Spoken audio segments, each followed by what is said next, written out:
Angie is an Agile coach, training consultant at IQ Business in Johannesburg, and she's got more than 19 years experience in financial services and has been a practicing Agile business analyst for the past 12 years. She's probably one of the best product owners that I know.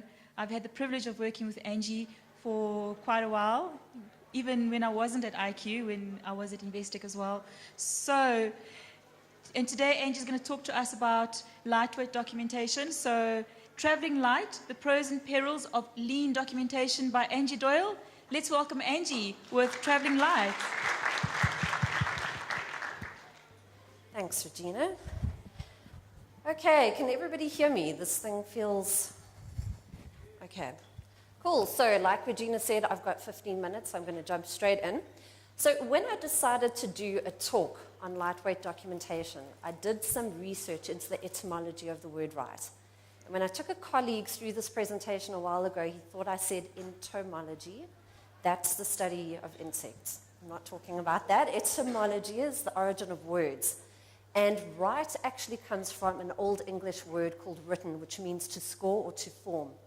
And it turns out that the first reason we actually started writing stuff down was actually to record transactions, so we would score stuff into clay. And it was essentially a way of imprinting memories into media less fickle than the human brain. We also write stuff down to preserve knowledge for future generations. We write stuff down to communicate. So think back to years ago when you'd have to send letters via ships. More recently, airmail. I don't know if you guys are old enough to remember that stuff. Even more recently, emails and instant messaging. So we actually do write to communicate. It's a very common form of communication. We also write stuff down to create an art form. So we would not have all those wonderful works of literature if we hadn't actually learned to write and read in the first place. And we also write stuff down to hand over the fence. Now this one's probably a more recent development, and I suspect that this is what the Agile Manifesto was referring to when they wrote this particular value statement, working software over comprehensive documentation. Now, given the state of project management in 2001, I suspect what they were referring to was big requirements up front, rather than more useful types of documentation. But unfortunately, this particular line has been taken as an excuse to write no documentation, and even worse, it's been used as an excuse for undisciplined thinking. So, what do we mean when we say we believe we need lightweight documentation on projects? Well, what I think it means is the least amount of craft. Has anybody here heard of the word craft? When I first started in software, I heard it often, and I actually heard it for the first time in 10 years in conversation a couple of weeks ago. So craft actually originated from Harvard laboratories. They used to store unused technical equipment in one of the labs. And over time, hardware morphed into software, and in time, craft became known as jargon for anything that's redundant or left over. And in 2007, Scott Ambler proposed an acronym for craft. And he suggested that the C stood for the percentage of the document that is actually correct. The R stands for the chance that it would actually be read by the intended users. The U stood for the percentage that would actually be understood by the intended readers. F would be followed, so what is the percentage chance that what was in the document would actually be followed? And T stands for trusted. So what is the percentage chance it would actually be trusted? So I mean, it's a bit of a tongue-in-cheek definition for craft, but he took it even one step further, and he actually came up with a calculation for calculating the craftiness factor of your documentation. Now, I don't think anybody uses this formula, but what it does do is it forces us to think about the value of the documentation that we are actually creating. Because if it's 100%, it means that your document is 100% crafty, which is bad. None of us want crafty documents. Okay, so how do we improve the craftiness factor of our docs? So we're going to go through craft letter by letter. So to improve the correctness of documentation, we want to maintain a single source of information. What that means is we'd rather have links to a central point where people maintain documents. What happens currently is people actually have stuff in every single document, and when something changes, they have to go into each document and update it. Move away from that, have a single source that you update, and direct people to that. That way you're only maintaining once. Documents to create are actually quite cheap. It's the maintenance that costs a lot of money. So this is going to help a lot. Next up, we want to focus on content. So this is where we're really talking about function over form. Okay, so we don't want to care too much about that it looks awesome and that everything's formatted properly. We care about the content. So don't waste time on making it look pretty. Spend that time on making sure that the content is actually correct. And we want to use photos. So photos don't lie. The reality is, when people see a model in a document that's been created in a tool, they automatically assume that that model has somehow managed to stay correct even though it has reached its expiry date.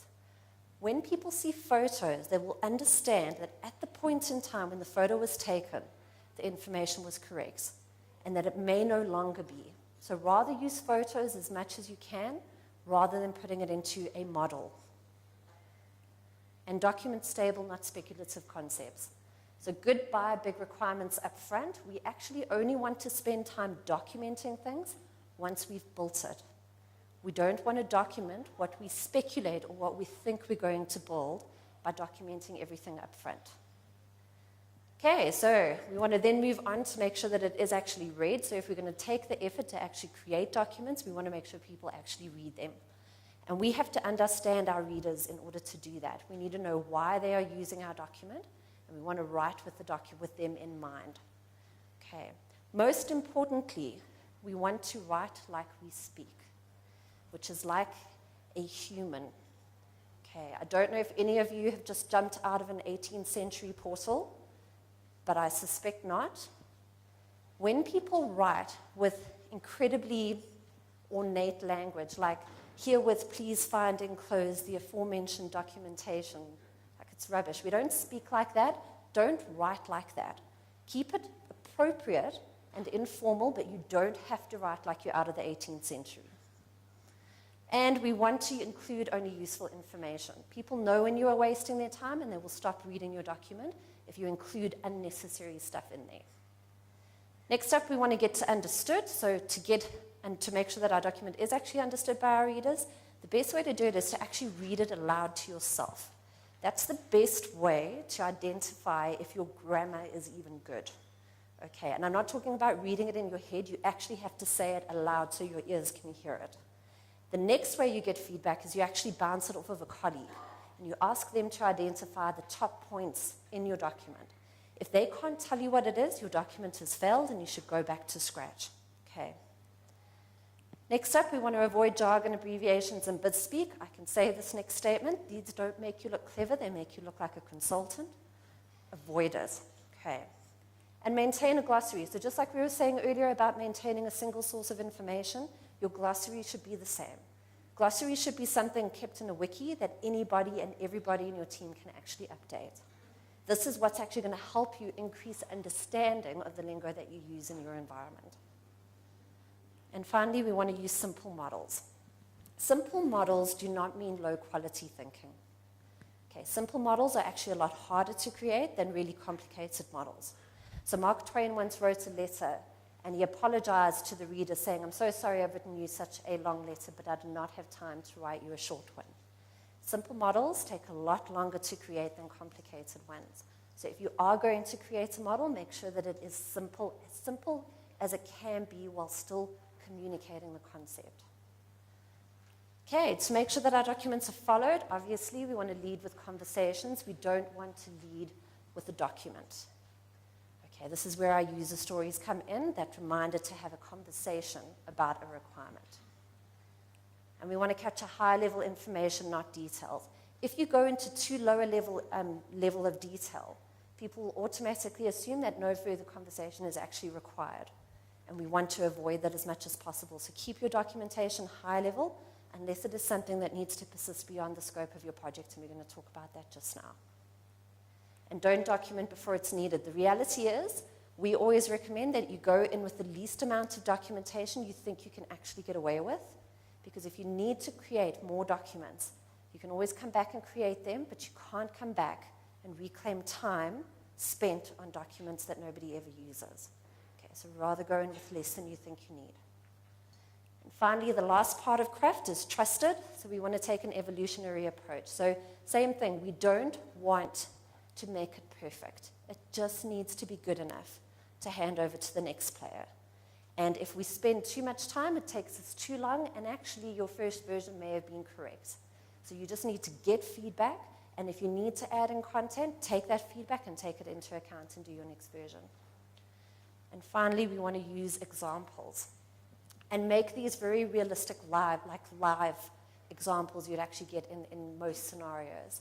So unfortunately, people don't trust documents if it's not real life. So if it's not something that they can actually connect to, they won't actually trust the content that's in there. Okay, how are you guys feeling with craftiness? Everybody happy that we've kind of tackled craft? Okay, so now what we need to do is we need to tackle the two types of documents you tend to get in Agile projects. The first one is short-lived documentation. So short-lived documentation is low-tech, low-effort documents for the purpose of building software in that iteration. So we're talking things like user stories, screen mock-ups, anything that the team needs to build software in that iteration. It's not needed for anything further. And what we want our short-lived documents to look like is like this. Does anybody know what that is a picture of? Right. Looks like France, looks a bit like France. That's actually a picture of Sark, so it's in the Channel Islands. It's between the UK and France, so you were pretty close. In the early 2000s, I lived there, and my husband came to join me on a trip. And we took a trip to Sark, and you get to the top from the dock, so you have to go there by boat. You can't fly. And you get taken up the hill on a tractor, and they let you off at the top of the hill, and that's the last motorized transport you see, because nobody else is allowed a motorized vehicle apart from the mayor of Sark. So all the bicycles you see driving around, that's your mode of transport, or it's your 2 feet. You get to choose. And the bicycle renting shop is actually just around the corner. And we hired some bicycles, and we actually did a trip around Sark. And don't let the clothing fool you. That was not summer. That was like 19 degrees. They thought it was summer, but they were wrong. So what the hotel did is every night we'd get home, and they'd actually light us a fire, because that's winter. You know, that's like the temperature we've had over the past couple of weeks. And there'd be this awesome cat that would curl up next to us on the couch, and they'd give us sherry. Do you think if I showed, did you guys pick that much detail up from this picture? No? Why not? Because you weren't there. Like, you weren't actually part of making the memories. Do you think if I showed my husband this picture, he'd remember most of it? Not all of it. My husband's not great with memory. Remember most of it. And that's what we want our short-lived documentation to be like. It should be like a vacation picture. So if you were there and you were part of making the memories, it's going to make a hell of a lot of sense to you. If you weren't there, it's going to be, you might catch the gist of it, but you're going to miss all of the detail. But it's okay, because it's only needed for that iteration. It doesn't need to live beyond the life of the project. Long-lived documents are very different. So this is our high-effort, high-tech stuff. This is the stuff we spend a lot of money on. This is the stuff that we spend a lot of time on. People, unfortunately, assume this kind of documentation comes for free. So a good way to do it is to put it on your product backlog if you're working with a backlog, and you estimate it in effort just like you do with everything else. If you don't estimate in effort, create a budget for documentation. And every document that's requested needs to be assessed against everything else in that budget. So suddenly when you limit the amount of effort you can spend on documents, people are suddenly a lot more cautious with what they ask for. So essentially what we're wanting is our long-lived documentation to be like a good mini skirt. Okay. Short enough to be interesting and long enough to cover all of the essentials.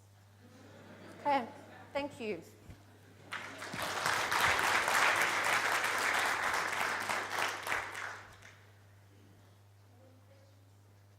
Questions?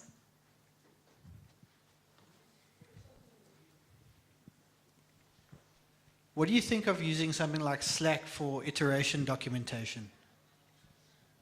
I mean, I think as long as the team's all using it and you're not replacing Slack with normal communication.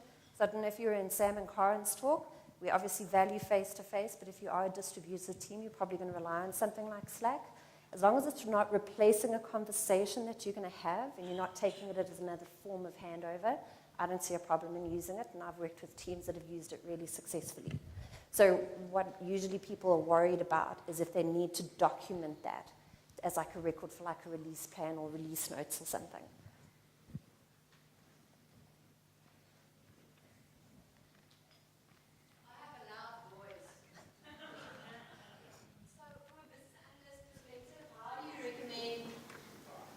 Agile documentation.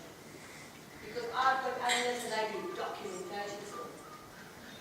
So I think it's about focusing on what's going to actually add value. So is it short-lived or long-lived? So the short-lived stuff, if you're documenting more than a page or two, you're going into overkill. If you're doing something like long-lived documentation that has to persist beyond the effort of your project, it is going to be longer. That's going to be things like data dictionaries, training manuals for your users. So that's the kind of stuff that is going to be longer. I would say if it can't fit, like we've always used, like particularly if you use physical boards, if it can't fit on the back of your normal index card, maybe it's too much. So, yeah.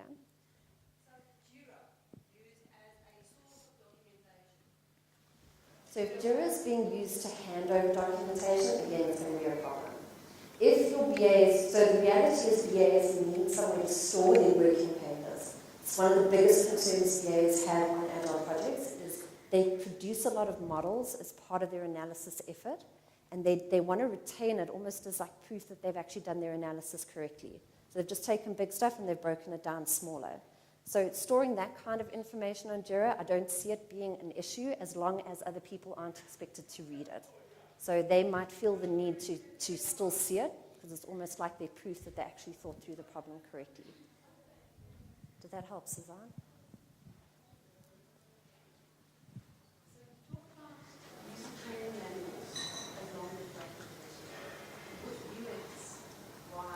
I agree with you. Why? I try to find examples of longer documentation. Yeah. So So we're consistent, there it is. we see it less and less. So, and I agree with you. I mean, when we look at training people, instead of going with documentation, who's going to read a 30-page manual? No one. So we actually would rather just film them. Like if they absolutely have to have training, we should be questioning if we've designed it correctly in the first place. If they do need a bit of assistance because it's something brand new, sure, then just do a little quick video of like a minute. Most people will find time in their day to have a look at that. So I'm with you. I definitely don't believe documents mean shared understanding, and there's always better ways of enabling that shared understanding. We have time for one more question. At the back? Yeah, it's a question around the short-lived documentation. And you showed that picture and gave a whole lot of background around it. When you're writing stories, how do you make sure? So, for example, you're in a team, you work on whatever story. A couple of months later, there's a problem, and you need to link back to the story. How do you capture the essence of the story when it's supposed to be short-lived? So I usually still retain things like acceptance criteria in stories, because remember, a user story is just a reminder to have a conversation. Acceptance criteria is probably where you're going to have more of the detail around what that conversation was about, and how to make sure that the story is actually past what the product owner thought was acceptable. And usually acceptance criteria you do kind of hang on to, because people usually need it as release notes. So if you have to refer back to it, you could go back to that. But again, I'd also question the value of going back to something that you've built. If you've learned something more, at that point it would actually just become a new requirement. If you were trying to analyze your thinking process behind it, that would be a different story. Thanks. Great. Thank you, Angie. Thanks so much.